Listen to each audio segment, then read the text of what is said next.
imagen es un color, ¿sí? Es el color azul.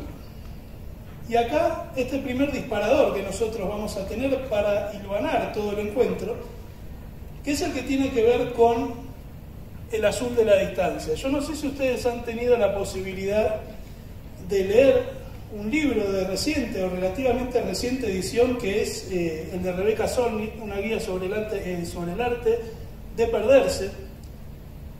Es un libro muy interesante porque, bueno, no voy a hacer una reseña del libro, pero sí contarles que la autora recorre su vida a través de transitar distintos paisajes, transitar distintos territorios. Y en este caso voy a tomar uno de sus subcapítulos, que se titula de esta forma, precisamente El azul de la distancia, porque la idea de traer este paisaje y la idea de traer este recorte es pensar un poco a partir de esto, ¿sí? Les leo, la autora en un pasaje dice que desde hace muchos años me ha conmovido el azul del extremo de lo visible, ese color de los horizontes, de las cordilleras remotas, de cualquier cosa situada en la lejanía. El color de esa distancia es el color del allí, visto desde el aquí, es el color de donde nosotros no estamos, de donde vos no estás. Y el color de donde nunca vas a estar tampoco, ¿sí? Y es que ese azul no está en el punto del horizonte en el que uno lo ve, sino que son los procesos atmosféricos que hacen que en esa distancia se aprecie ese azul. En este momento todos me están diciendo, todos estarán pensando, o un 50% estarán pensando, ¿qué tiene que ver esto con geografía? Bueno, denme tiempo, ¿sí? Pero quedémonos con esto, ¿sí? Hacer converger esta cuestión de la distancia, de cómo nosotros nos vemos acá, de cómo vemos ese horizonte distante, ¿sí? Entonces, a partir de esta frase o este párrafo que vamos a tener presente, les propongo 3 momentos para este recorrido y que juegan un poco con tanto el azul como la imagen, como el juego de palabras que están en los primeros 2 momentos, juegan un poco con lo que es también el lema de este encuentro, el lema de este encuentro, que es esta cuestión de pensar la geografía desde lo cotidiano. Y acá vamos a desandar este camino en 3 momentos, tal como dice ahí.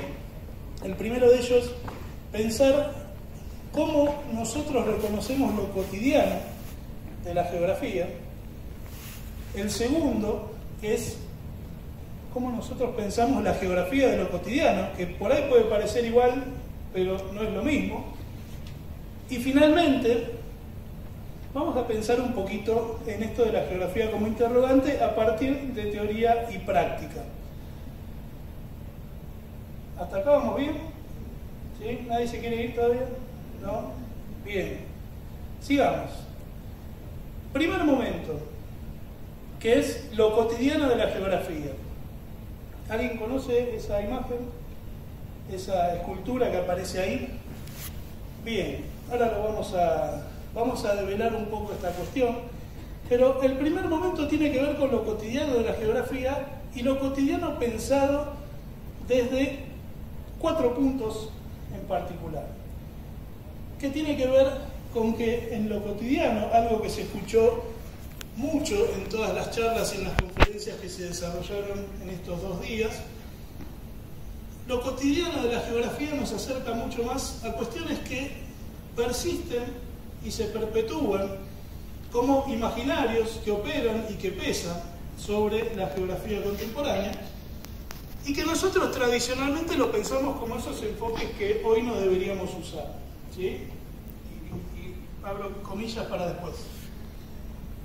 El primer punto de esta repregunta, esta cuestión de imaginarios o realidades, tiene que ver precisamente con la persistencia de los enfoques tradicionales en la enseñanza de la geografía, principalmente aquellos que están, como decían hoy unas compañeras, vinculados con mapas y capitales, vinculados con todo lo que es memorístico, con lo que es enciclopédico, todo lo que tiene que ver con la reiteración, lo estadístico, pero lo estadístico crudo, es decir, solamente los números.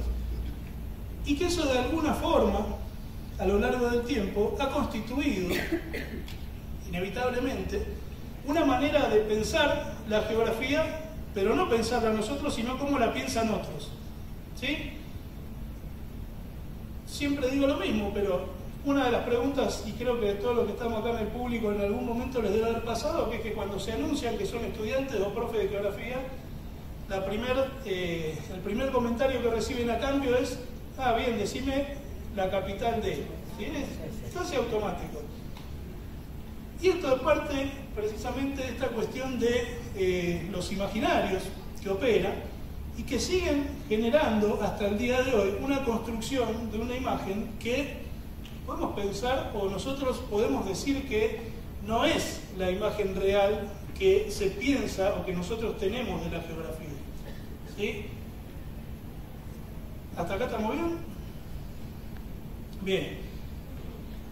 Lo segundo, que tiene que ver con cuestiones que también convergen en este tema de construir los imaginarios sobre la geografía, que tiene que ver precisamente con todo lo que es descriptivo.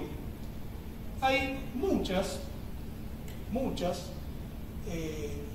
trabajos, muchos espacios que nos presentan cuestiones geográficas. Con esto no quiero decir que lo descriptivo lo tengamos que anular, ¿sí? Porque no deja de ser un elemento fundamental, pero sí que vemos en muchos casos que se utiliza o se recurre a la palabra geografía casi como un señalamiento, ¿sí? Como una especie de apéndice de lo que uno quiere hablar, y que en muchos casos termina teniendo un abordaje tangencial al tema. ¿Sí? Se toma un recorte en particular o se toma una problemática en particular, pero quizás el abordaje que se hace de esto es netamente descriptivo, es contarlo como si fuese una foto, contarlo como la foto del principio, y no se pasa más de ahí. Y esto de alguna forma también recupera o construye este imaginario que hasta el día de hoy sigue pesando sobre lo que es la geografía.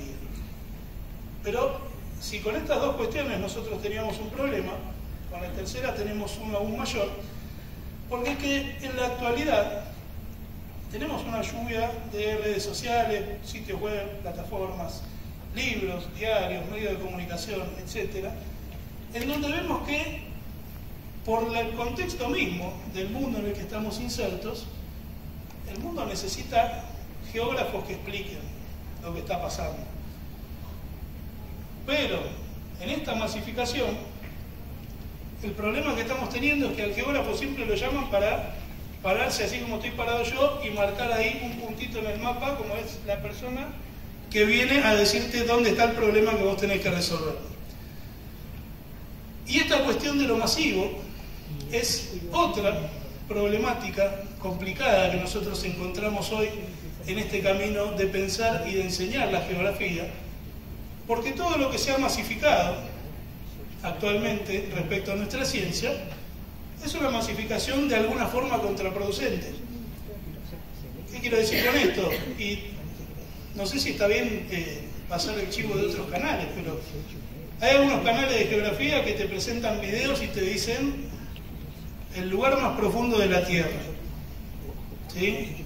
El lugar más aislado, la montaña más alta, el país más grande.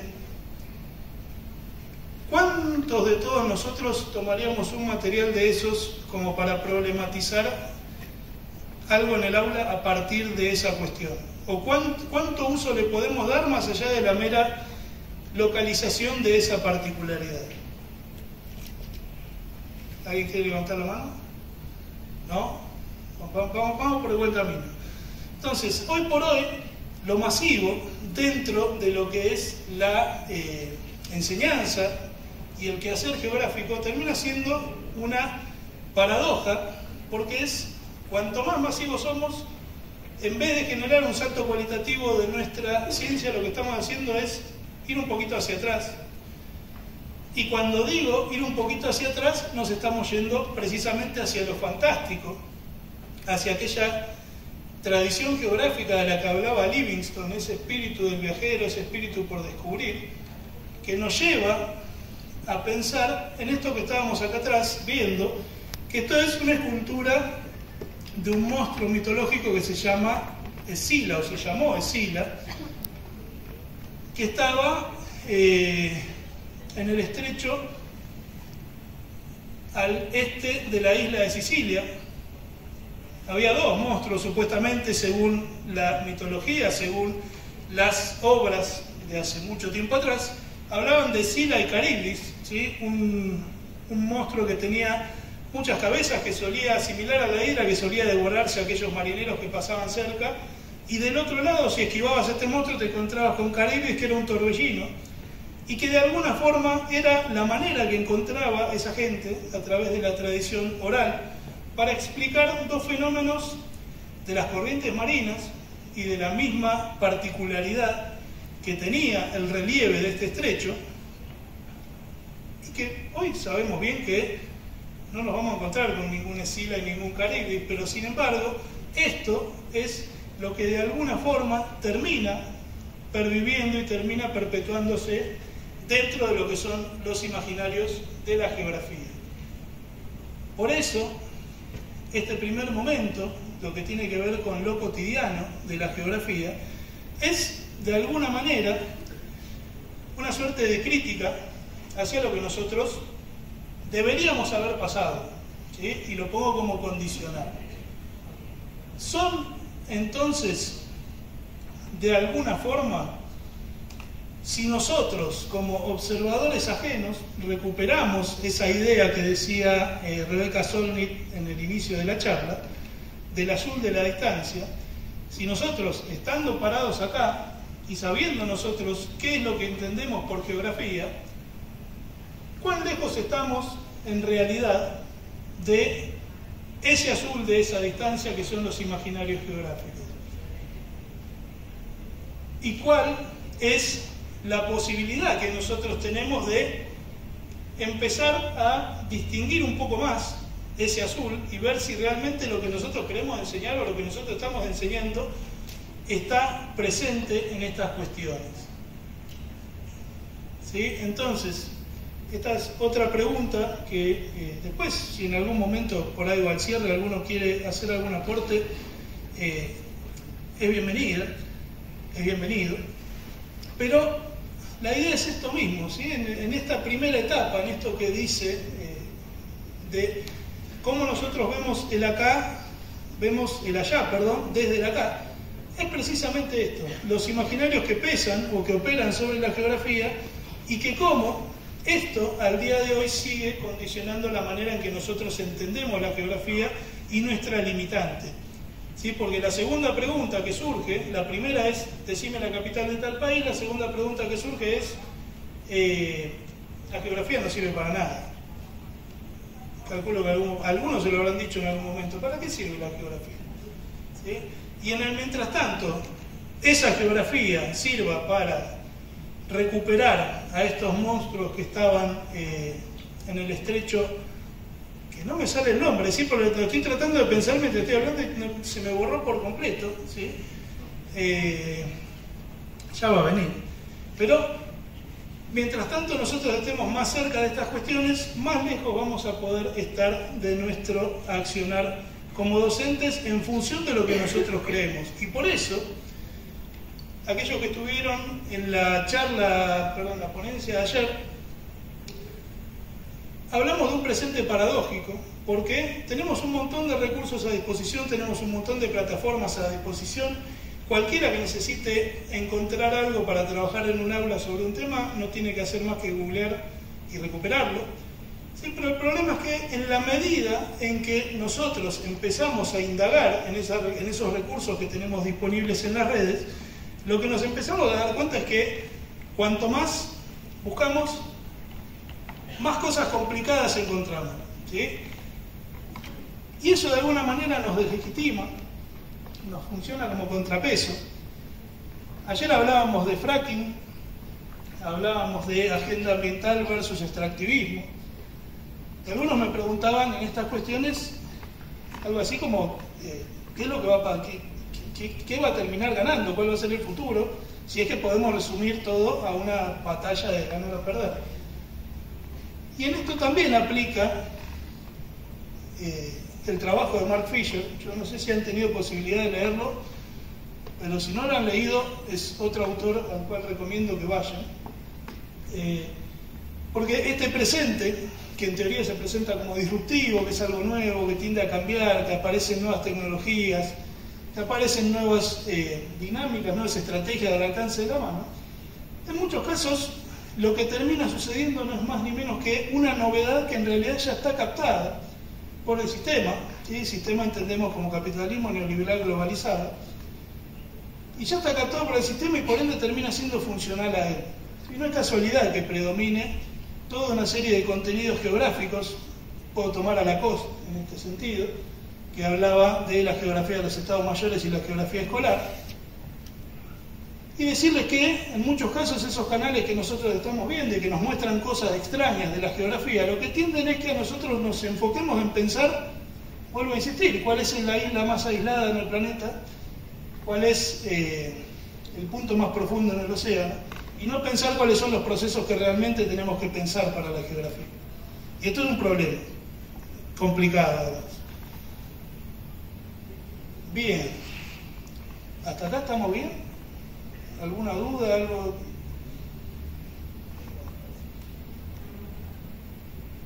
Segundo momento, que es la contraposición al anterior, porque nosotros hablamos recién de lo cotidiano de la geografía y el allí visto desde el aquí. Ahora nos vamos a invertir y vamos a pensar en cómo, siguiendo el lema del encuentro nacional, cómo nosotros pensamos a la geografía de lo que nos rodea. ¿Sí? Esta imagen es mucho más reciente, creo que todos la tienen presente, es la del último 24 de marzo, y sirve para entender o para cursar la idea que les traigo a continuación, porque lo complejo de nuestra actualidad como profesores, como estudiantes de geografía, es qué geografía queremos enseñar, o la complejidad del enseñar geografía hoy. No en vano nosotros en el canal insistimos mucho con hacer seminarios de este tipo, porque hemos notado en distintos relevamientos, en distintos trabajos, que el principal problema que sigue residiendo es cómo enseñamos geografía, qué tipo de geografía enseñamos y para quiénes también. ¿Sí? Entonces, este segundo momento lo podemos subdividir, si quieren, en 4 instancias.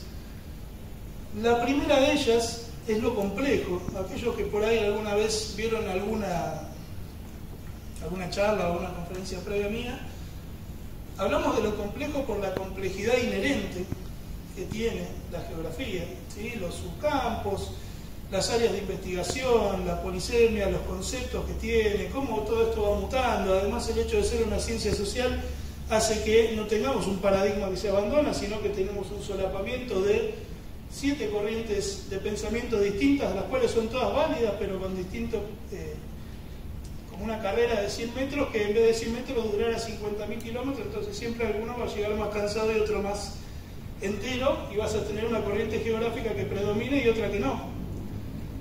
Entonces, esa complejidad es el primer punto que nosotros tenemos que reconocer para pensar de qué manera podemos enseñar la geografía en lo cotidiano. Lo segundo tiene que ver con lo próximo, y acá la diferencia con lo anterior. Decíamos que lo cotidiano en la geografía era ese imaginario, pero lo segundo que nosotros encontramos es que podemos hacer geografía sin ir mucho más lejos, ¿sí? Sin necesidad de... Hablaban algunos trabajos de los desafíos de cómo hacer enganchar a los pibes, cómo hacer enganchar a las pibas con los contenidos que estamos dando, y que es complejo, y que el celular, y que qué recursos y demás. Aclaro que yo no tengo ninguna receta mágica, así no voy a sacar ahora un cartelito y hagan esto, pero sí es cierto que lo que tenemos que empezar a entender es que si queremos lograr un crecimiento, queremos lograr un mejoramiento en cómo nosotros enseñamos geografía, tenemos que empezar a hacerle ver a todos los que estamos, que son nuestros alumnos, o a nosotros mismos, que no hace falta irse muy lejos para hacer geografía. ¿Sí? Porque muchas veces la geografía se presenta como esa abstracción, Y sin ir más lejos, yo, por ejemplo, les podría explicar acá el concepto de territorio partiendo de este aula en la que este auditorio en el que estamos insertos. ¿Sí? Y es más, podríamos explicar territorio, podríamos explicar territorialidades. ¿Sí? Lo que estamos ejerciendo es, o construyendo un territorio, después podemos dividirnos, si quieren, en algunas regiones, según podamos analizar alguna característica determinada. Podemos pensar cómo construimos espacialidad a partir de la manera en la cual nos expandimos en cada uno de nuestros asientos que estamos sentados. Yo por lo menos ocupé como 5 para mí solo, pero porque soy desordenado. Entonces, partir de esta cuestión de lo próximo, muchas veces da mucho más resultado en la enseñanza de la geografía que vos a un pibe le cuentes por qué en el kiosco de la vuelta de tu casa le cobran, no sé cómo estará el precio actualizado a la inflación de hoy, pero una coca de 3 litros, 2.200 pesos, y en el kiosco de 2 cuadras se la cobran 3.000.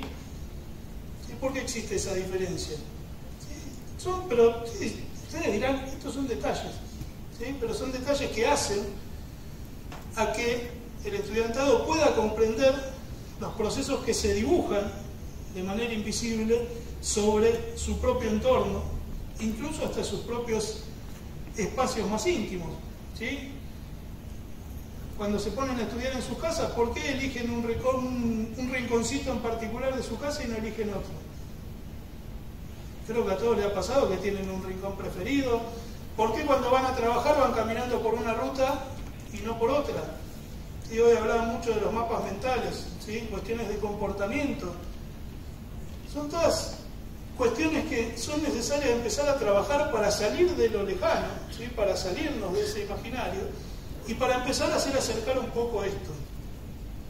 Y ahí es donde está lo desafiante, ¿sí? Que es el tercer punto, porque si queremos empezar a cambiar un poco la cosa, tenemos que empezar a comprometernos bastante, porque implica continuar formándonos, implica estar actualizados.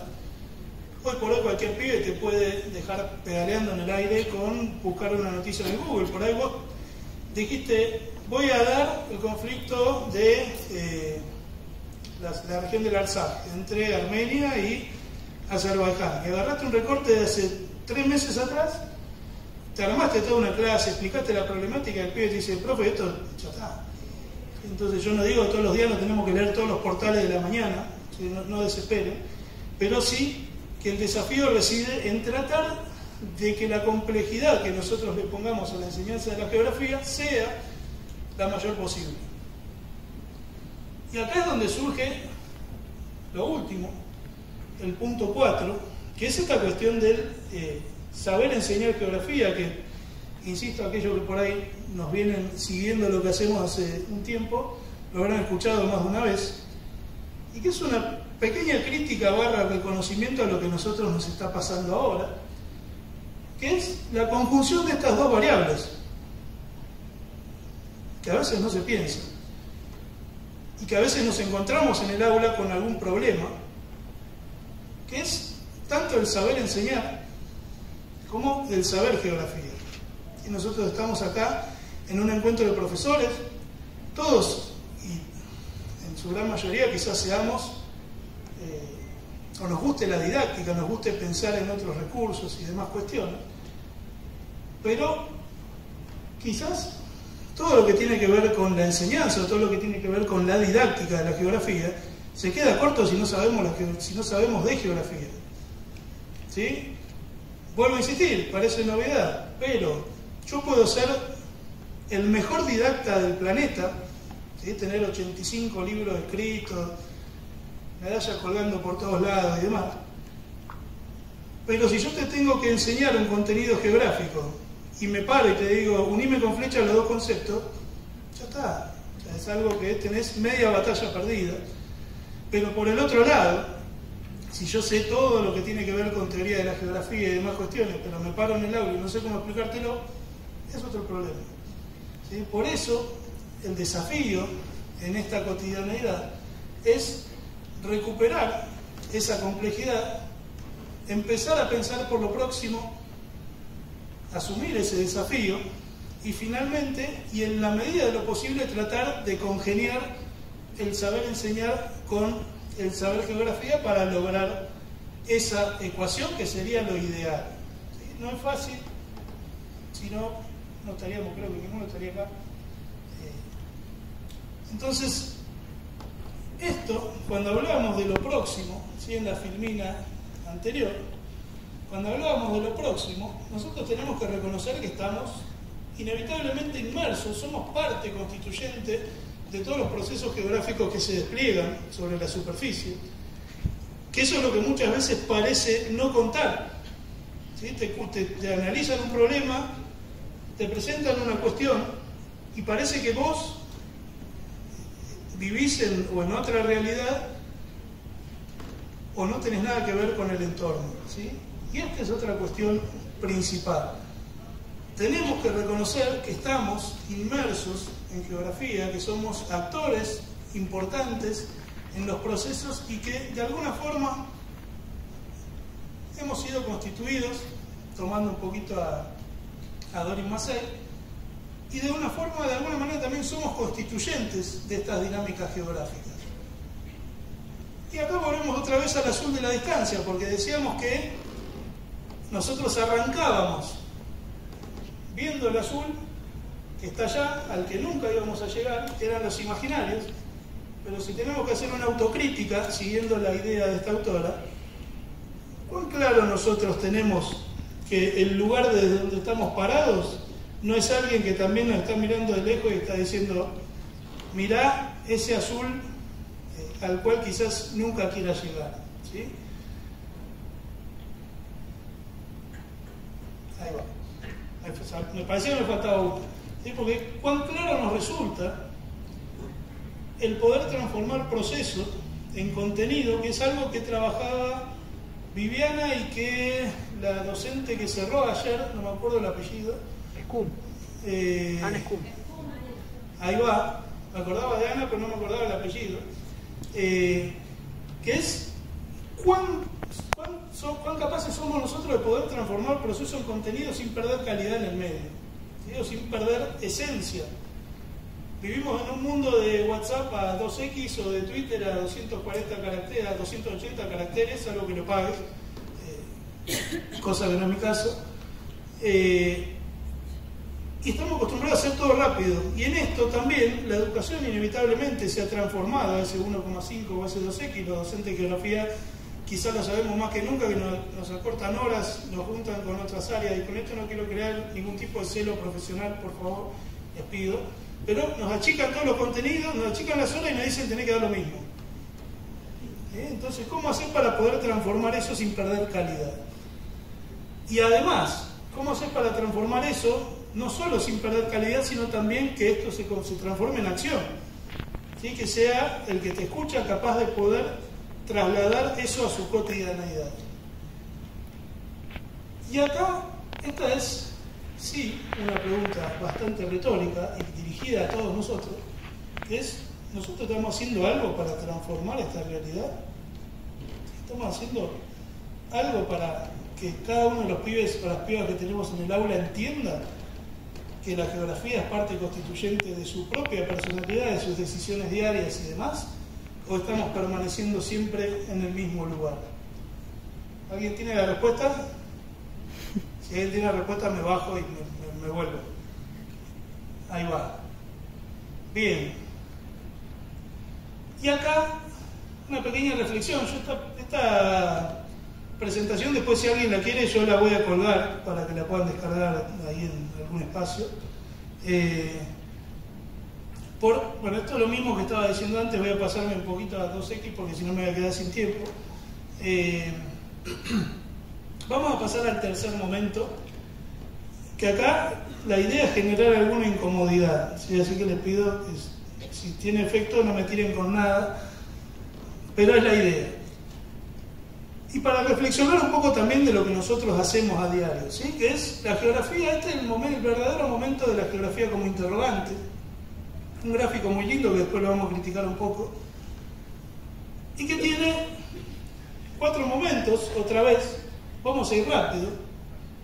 El primero es las geografías críticas, radical, humanística, posmoderna, etc., que aparentemente en el año 60 surgieron y se plantearon como respuesta, pero la pregunta que podemos hacer es, siguiendo lo que dice el texto de la Filmina, Renovaciones de Asuntos Pendientes, es cuán crítica o qué capacidad de transformación tiene la geografía crítica para responder a lo que ella misma denuncia. Porque está bárbaro hablar de segregación espacial, de desarrollo, subdesarrollo, de hablar de atomización, de hablar de polarización y demás cuestiones, pero ¿qué hacemos con eso? ¿Sí? ¿Estamos trabajando algo para avanzar o para poder rotular lo que nosotros pensamos? Lo segundo es lo que estamos viviendo hoy, ¿sí? La cuestión de lo contextual como incertidumbre, porque tiene que ver mucho con qué es lo que está pasando hoy. ¿Sí? Otra vez entramos en un periodo en donde, y como suele suceder cada 10 días antes que empiecen las clases, en donde los docentes somos todos vagos, no servimos para nada, adoctrinamos, etcétera, etcétera, etcétera. Estamos otra vez en un contexto en donde se empieza a criticar nuestro potencial transformador y nuestro potencial formador en todo aquel que nos rodee. Entonces, tenemos que reconocer la existencia de enfoques críticos, es necesario pensar en enfoques críticos, tenemos que reconocer que asumimos ese desafío de lo crítico en un contexto en el cual todos nos van a mirar mal, ¿sí? A mí me pasa por ahí mucho en el canal que uno publica un video que dice geografía radical, o poner la palabra marxista o haces el loguito en colorado y ya te empiezan a decir vos sos un zurdo, empobrecedor, adoctrinador, etcétera. No, para un poco, ¿sí? Pero tenemos que avanzar un poquito con eso. Lo tercero es la cuestión de lo procesual como interrogante, que viene del punto anterior. ¿Qué capacidad nosotros tenemos de generar transformaciones reales? Y hasta qué punto nosotros no estamos sosteniéndonos de las geografías críticas, así como colgando un poquito del pizarrón, intentando enseñar lo mismo con las mismas dinámicas para todo lo que sigue pasando. Ayer hablaba con un colega que me decía en un momento, en la geografía está todo inventado, ¿sí? Y muy probablemente sí esté todo inventado hasta hoy.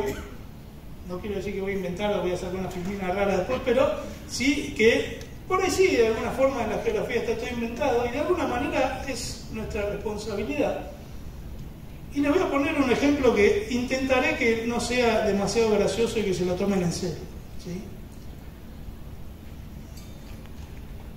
¿Qué es este? ¿Alguno conoce la cuestión de los epiciclos? ¿La escucharon nombrar alguna vez? Vamos a contextualizarla. Periodo en donde prevalecía la astronomía de Ptolomeo, donde nosotros nos considerábamos el centro del universo. Y quizás eso no ha cambiado mucho. Y un señor que se llamaba Apolonio de Pérgamo, a fines del siglo III a.C., se encuentran con un problema. Vamos a ver, no puedo girar esto, pero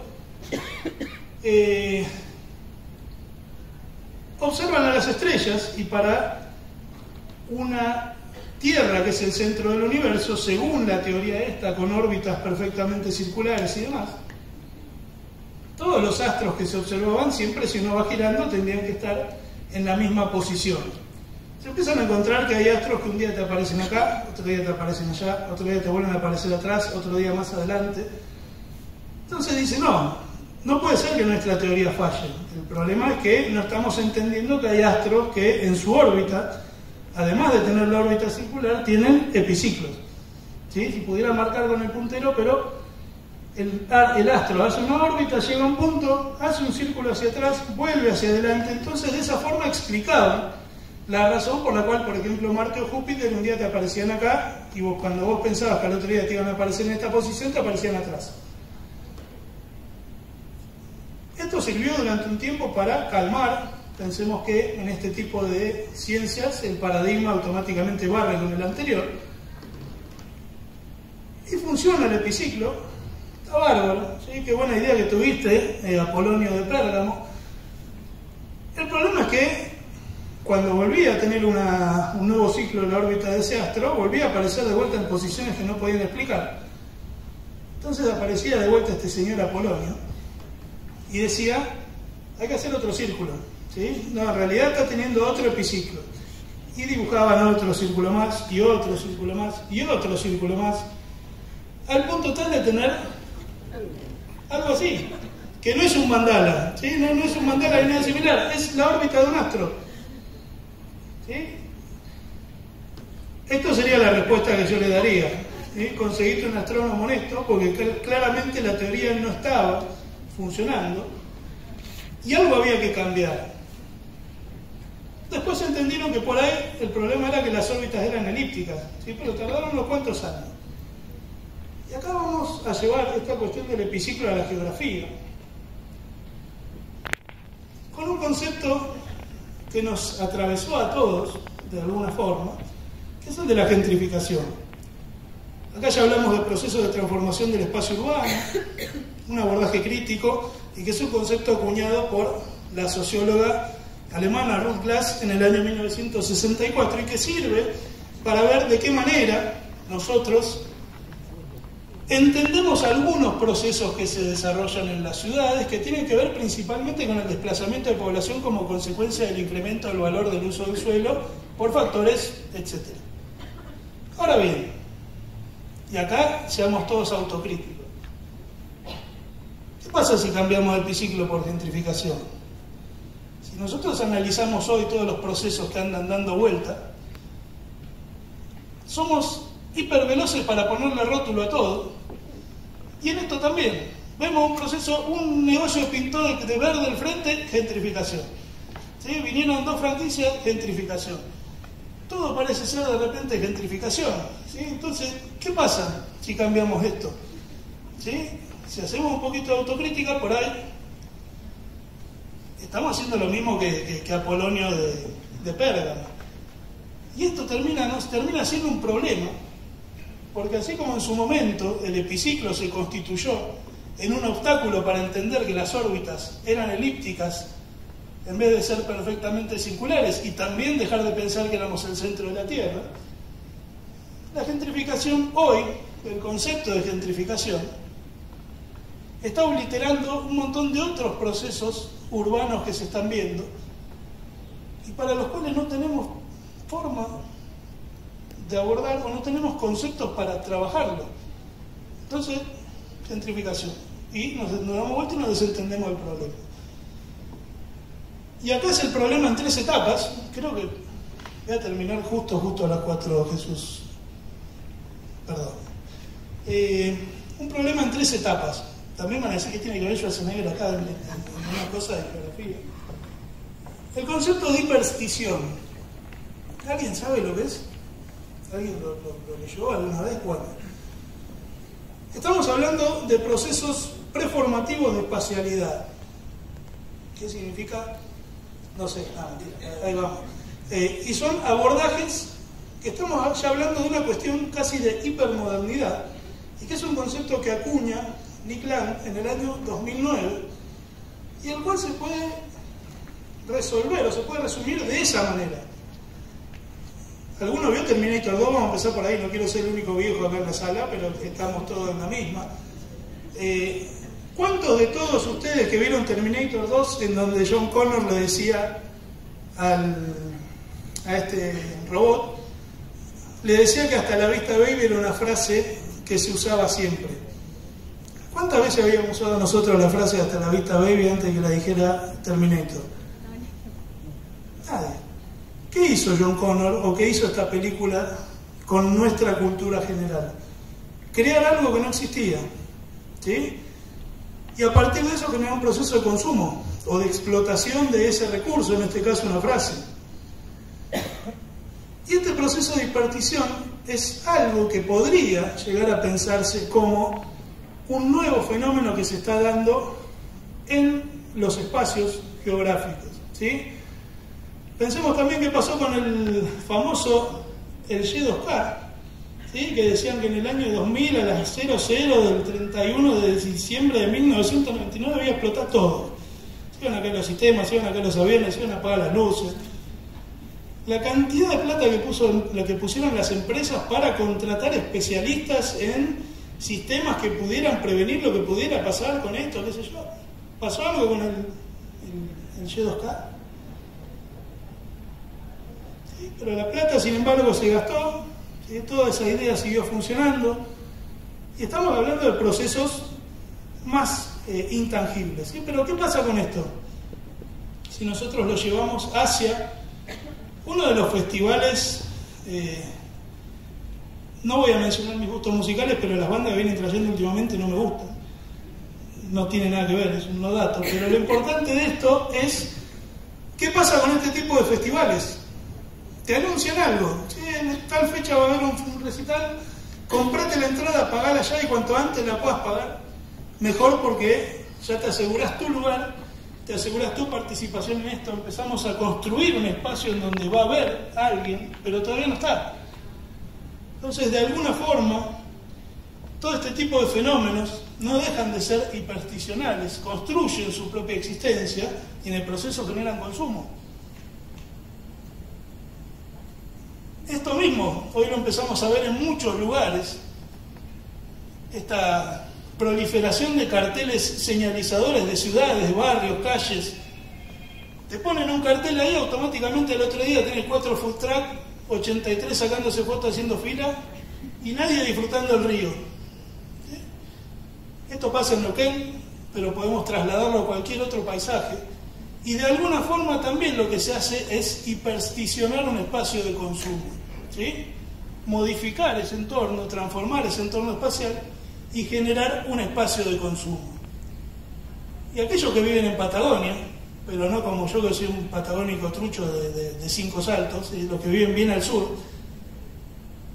bueno, justo queda ahí abajo del texto, pero tu pedacito de paraíso te espera, ¿sí? ¿Cuántas veces se utiliza hoy en el discurso de los espacios? Venite a vivir al paraíso, estamos construyendo el paraíso, estamos construyendo tu sueño, ¿sí? Y son procesos preformativos, ¿sí? Están hablando de un loteo que ni siquiera existe, en un lugar que capaz que ni siquiera está comprado por la empresa, pero sin embargo ya te están vendiendo esto como que fuera tu sueño. Y si vos pones plata, ¿sí? Va a funcionar tu sueño y el de él también, ¿sí? El tema es que mientras tanto esto no suceda, no va a ser un lugar que no existe. Y ahí la idea de hiperstición, solo como un ejemplo, ¿sí? ¿Y qué proceso nosotros podemos pensar para trabajar esto desde la geografía? ¿O cómo lo estamos trabajando o cómo lo estamos viendo? ¿Sí? Si volvemos a la idea anterior, tu pedacito de paraíso te espera, gentrificación. Ya está, pasar la Filipina. Listo.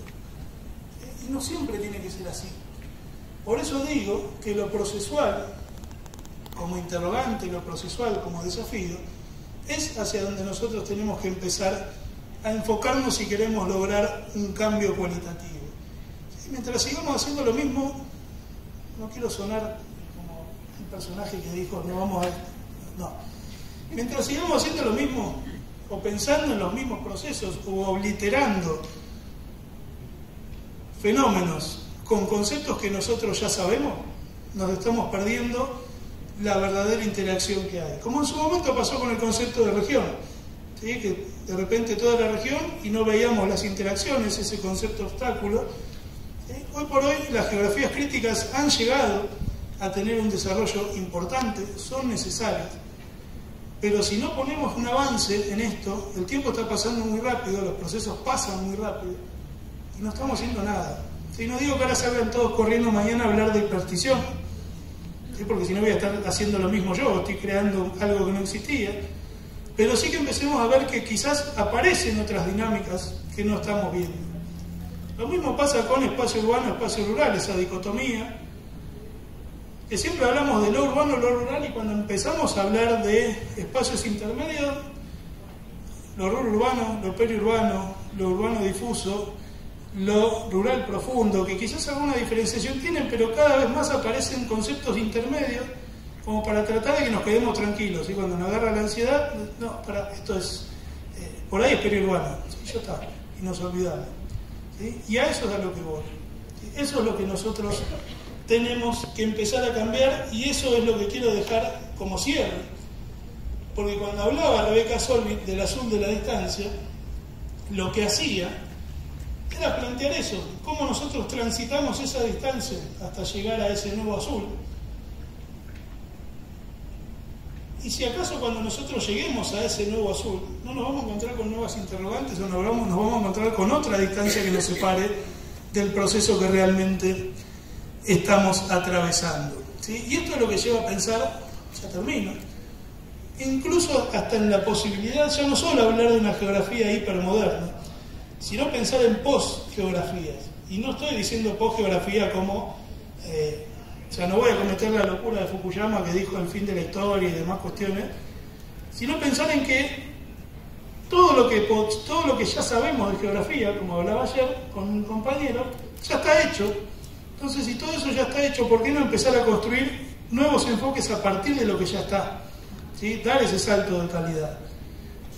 ¿Sí? Y esa es la idea. ¿Sí? Lo posgeográfico podrá ser bueno, podrá ser malo, podrá ser mejor, podrá ser peor, pero es un salto que en algún momento nosotros tenemos que empezar a pensar, y más, sobre todo, con las dinámicas virtuales que estamos atravesando a diario.